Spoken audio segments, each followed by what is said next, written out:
Isang mapayapa at mapagpalang araw sa inyong lahat, mga kasiyasat worldwide. Welcome back sa aking page. Naway nasa mabuti kayong kalagayan na aabutin ng aking munting vlog. Sapagkat meron akong content na ibabahagi ngayon.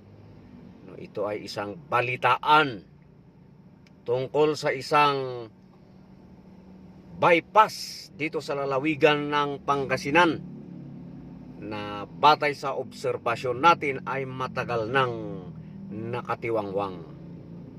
Ito ay ang bypass na nagkukonekta sa lungsod ng Dagupan at Lingayen, Pangasinan. Of course, dadaan siya sa bayan ng Bimaloy. Ayan, kasi parang 2 years ago, o for sure 1 year ago, no, nakita ko na ganito na ang sitwasyon ng nasabing bypass. Kasi dito kasi sa bayan ng Bimaloy, no, may nakalagay na flyover. Yan, actually tapos na yung flyover, napakaganda. Ang problema, yung papuntang Dagupan at papuntang Lingayen ay parang natambakan lang, no? Walang gumagalaw, wala kang nakikitang trabahante na gumagalaw, no? 2025 'yon. At batay sa aking huling pagtatanong, kasi for your information, lagi akong nagtatambay pag nagpupunta ako ng Lingayen dito sa silong ng flyover na gawa na. Ang ganda, no? At batay sa aking pagtatanong nga sa isang driver, actually dalawang driver na yung napagtanungan ko. Pero magkaibang pagkakataon yun. Sinasabi nila na ang nasabing bypass ay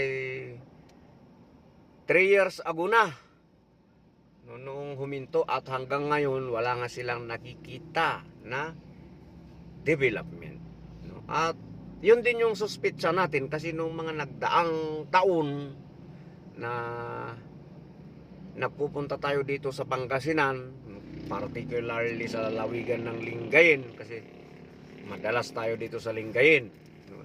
Nandito kasi yung mga pilihan ng mga produkto na gustong-gusto natin iuwi pag galing tayo ng probinsya natin, pauwi ng Maynila. Ayan. So, hindi natin alam kung ano yung eksaktong rason. No, as a matter of fact, hindi ko na rin tinignan ng yung billboard kasi medyo nasa malayo. Magiging subjective kasi tayo pag ganun. Napuntahan pa natin para ano lang. Kasi ano tayo dito, ang objective natin is maiparating lang sa kinauukulan. Whatever reasons kung bakit na-delay ang pagkagawa ng bypass na ito, wala tayong pakialam doon. Okay lang yan kung ano yan, okay lang yan kung kinurakot, di ba? Okay lang yan kung naubusan ang pundo, okay lang yan kung may problema sa right of way, kasi siyempre ang kinauukulan naman yung gagawa diyan. So, yun, lilinawin natin. It doesn't matter kung kinurakot yan, pero alalahanin natin na 3 taon na itong bypass na ito, at yun naman ang sinasabi.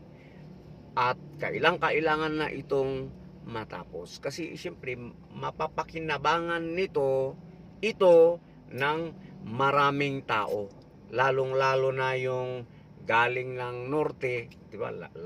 Galing ng La Union, galing ng Dagupan na papunta ng Western Pangasinan o papunta ng Zambales, Ilonggo, di ba? So maraming makikinabang sa bypass na ito, kaya kailangang matapos, no? Presumably ang may project nito, of course, is yung national government. Nandyan yung DPWH, no? So yun yung tatanungin natin. Kailan nyo po matatapos ang bypass na ito? Ayan. So ito ipapakita natin